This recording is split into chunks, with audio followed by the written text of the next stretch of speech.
Bismillahirrahmanirrahim. Assalamualaikum warahmatullahi wabarakatuh. Alhamdulillah selalu kita sanjungkan kepada Allah Subhanahu wa taala yang berkat rahmat dan hidayahnya kita sama-sama di sini bisa berjumpa dengan indahnya bulan Ramadan. Salawat serta salam selalu kita sanjungkan kepada pembawa risalah al-Islam, beliau Nabi Muhammad sallallahu alaihi wasallam. Allahumma sholli ala sayyidina Muhammad wa ala ali sayyidina Muhammad. Semoga kita menjadi umat yang mendapatkan syafaatnya di yaumul akhir nanti. Teman-teman yang dirahmati Allah Subhanahu wa taala, tema yang saya akan bawakan hari ini adalah tentang tamak. Sebenarnya tamak ini relate dengan pada bulan Ramadan ini. Oke, yang harusnya pada bulan Ramadan ini kita berpuasa untuk menjauhi tamak, apakah pada bulan Ramadan ini kita bisa menghindari tamak atau tidak? Karena sebenarnya ada kaitannya puasa dengan tamak seperti itu. Baik.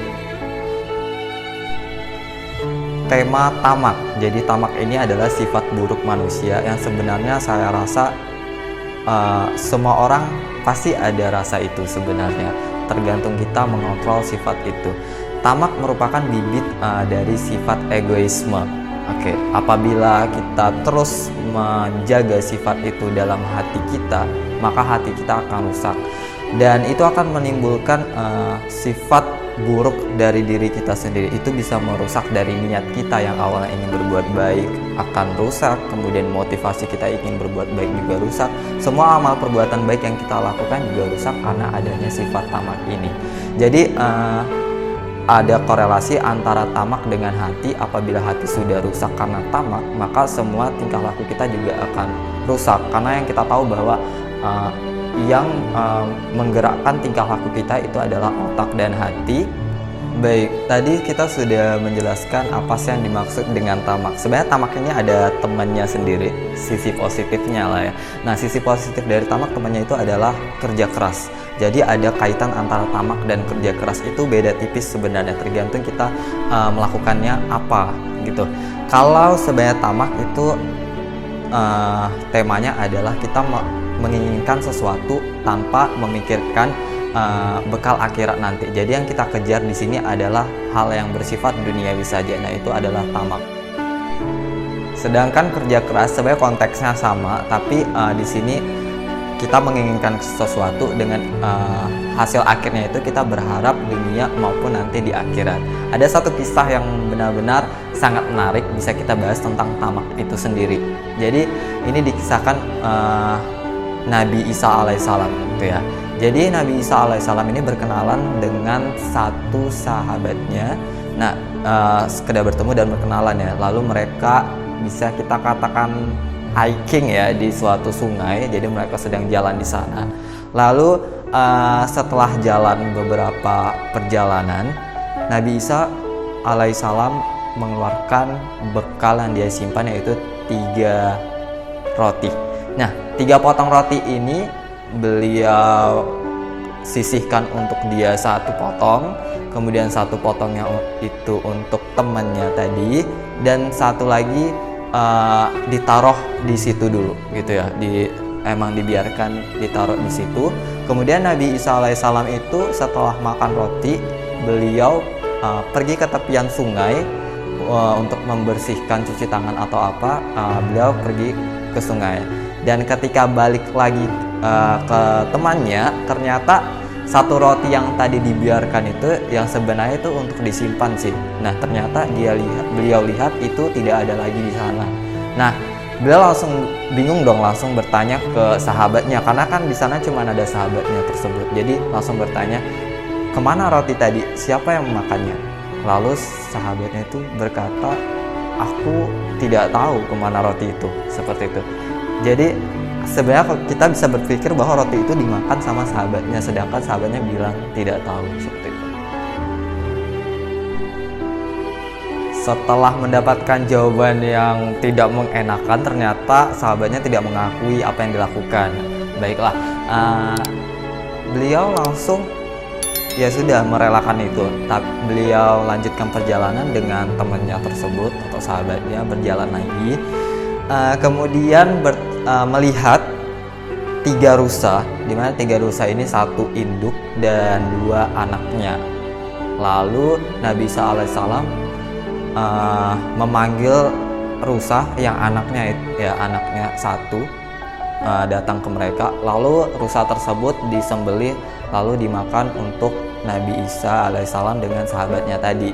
Oke. Setelah mereka makan rusa tersebut, kemudian atas izin Allah dan mukjizat dari Nabi Isa alaihissalam, rusa tersebut yang tadi harusnya sudah dimakan kemudian dibangkitkan kembali menjadi rusa kembali seperti ini atas izin Allah tentunya. Kemudian Nabi Isa berkata, apa yang kamu lihat? Ini berkata kepada sahabat yang tadi, apa yang kamu lihat ini adalah atas izin Allah. Langsung Nabi Isa juga masih melanjutkan pertanyaan yang kejadian roti tadi. Setelah ditunjukkan kejadian tersebut, Nabi Isa langsung berkata, siapa yang tadi memakan roti tersebut? Setelah menunjukkan mukjizat beliau atas izin Allah.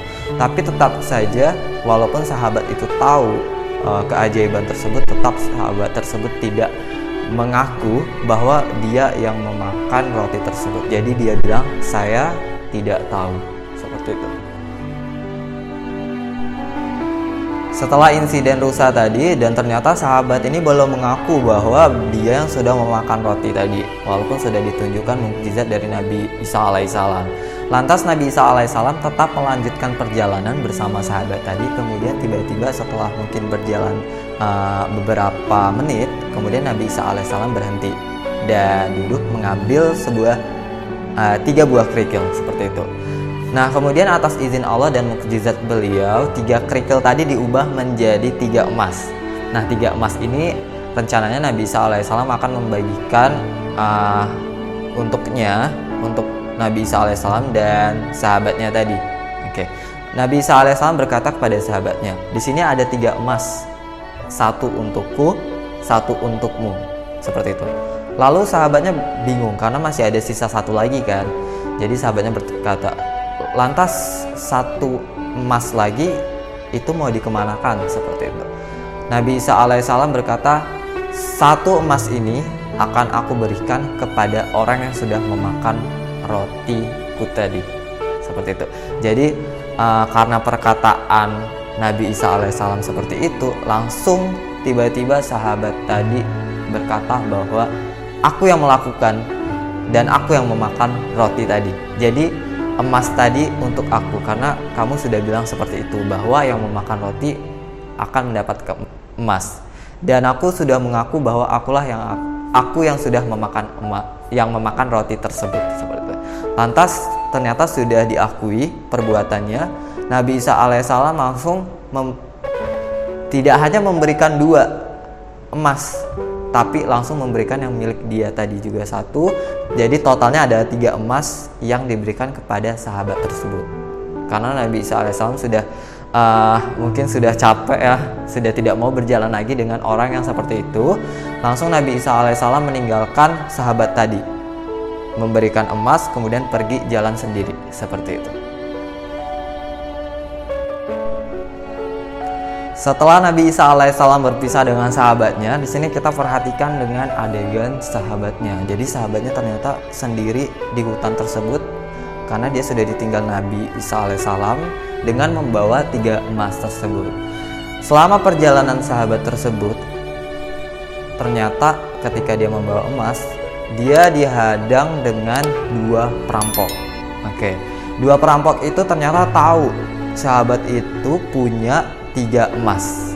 Lantas perampok itu langsung mengambil 2 emas tersebut. Tapi sahabat di situ bernegosiasi terlebih dahulu, bilang bahwa di sini ada 3 emas, kenapa tidak kita bagikan 1 persatu, 1 orang 1, seperti itu, biar adil dan kita tidak mencemaskan yang lebih atau yang kurang, seperti itu. Dan ternyata 2 perampok tadi setuju dengan ide sahabat tersebut. Baiklah, jadi 1 emas 1 orang, karena di sana ada 3 orang ya. Nah, kemudian setelah berbicara seperti itu, ternyata perampok 1 itu berkata bahwa kalau gitu emas ini kita tukarkan dan kamu beli makanan gitu ke perampok satunya lagi. Setelah itu perampok yang disuruh untuk membeli makanan ke pasar, baiklah dia pergi sendiri ke pasar untuk mencari makanan. Yang dua, perampok pertama tadi sama sahabatnya masih tinggal di hutan menunggu yang tadi belanja ke pasar. Setelah ditinggal perampok yang ingin membeli makanan di pasar, dua orang ini berdiskusi. Kenapa tidak kita ambil saja 3 emas ini, karena 3 emas ini ternyata masih dipegang sama mereka berdua gitu ya. Jadi kita ambil 3 emas ini, kita bagi 2 karena kita bakal dapat lebih banyak, seperti itu ya. Lalu ya udah, sahabat tadi ternyata setuju. Oke, dengan cara apa kita memperebutkan 3 ini? Dengan cara mereka akan membunuh. Ketika teman tadi yang belanja di pasar datang, mereka akan membunuh teman itu dari yang di hutan tersebut. Nah, sedangkan yang di pasar yang untuk membeli makanan, dia berpikir untuk mendapatkan ketiga emas itu. Oke, dia berpikir bagaimana caranya, dan ternyata dia berpikir untuk meracuni apa makanan yang sudah dia beli tadi. Jadi dia beli makanan, dia racuni, dan kemudian makanan tersebut dia bakal kasih ke 2 orang yang di hutan tadi yang sedang menunggu makanannya, seperti itu. Nah, datanglah mereka bertemu di hutan. Ternyata yang di pasar itu sudah datang ke hutan. Mereka bertemu, dan ternyata pas dia datang, perampok tadi dan sahabat tadi, 1 orang lagi itu langsung membunuh yang tadi membawa makanan. Oke, akhirnya yang membawa makanan mati karena dibunuh. Berarti emas itu dipegang sama 2 orang tadi.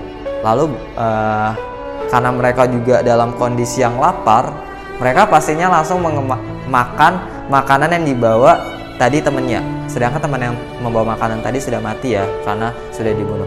Lalu mereka berdua makan, dan ternyata mereka tidak tahu bahwa makanan yang mereka makan itu adalah makanan yang sudah diracuni. Sehingga 2 tadi memakan makanan yang sudah diracuni, mati, dan 1 teman yang membeli makanan juga mati karena dibunuh 2 orang tadi.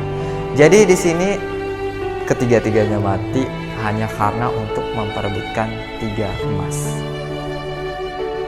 Dari cerita yang saya sampaikan tadi, bisa kita simpulkan bahwa tamak itu tidak ada akhirnya. Kita ambil contoh yang tadi yang berjalan dengan Nabi Isa alaihissalam. Sahabat tadi menginginkan roti yang lebih. Setelah dia dapat roti yang lebih, dia menginginkan emas. Emas yang dikasih 1 ternyata kurang. Dia menginginkan lebih, jadi 2. Setelah 2, ternyata dikasih 3, tapi ada saingannya lagi, ingin memperebutkan bagi 1-1, tapi nggak terima lagi, akhirnya dia ingin 3 gitu ya. Setelah 3, ternyata dia nggak dapat apa-apa. Jadi tamak itu sebenarnya ada korelasi dengan hawa nafsu. Semakin dituruti, tidak ada akhirnya. Jadi tamak juga seperti itu. Semakin kita turuti, yang namanya tamak akan tidak ada akhirnya. Begitulah konsep tamak sebenarnya. Walaupun sebenarnya manusia itu memang ada sifat sisi tamak, tapi tergantung kita cara menyikapi kita itu batasnya sampai mana. Kalau bisa mah menahan sifat tamak itu. Kemudian alhamdulillah kita sekarang sudah di bulan Ramadan, dan semoga puasa ini menjadi momen dimana kita bisa menahan rasa tamak itu, begitu ya. Semoga teman-teman di sini dan saya tersendiri khususnya bisa menahan sifat tamak, yang bibit egoisme itu yang bisa merusak hati. Baik, sampai sini aja yang bisa saya sampaikan. Assalamualaikum warahmatullahi wabarakatuh.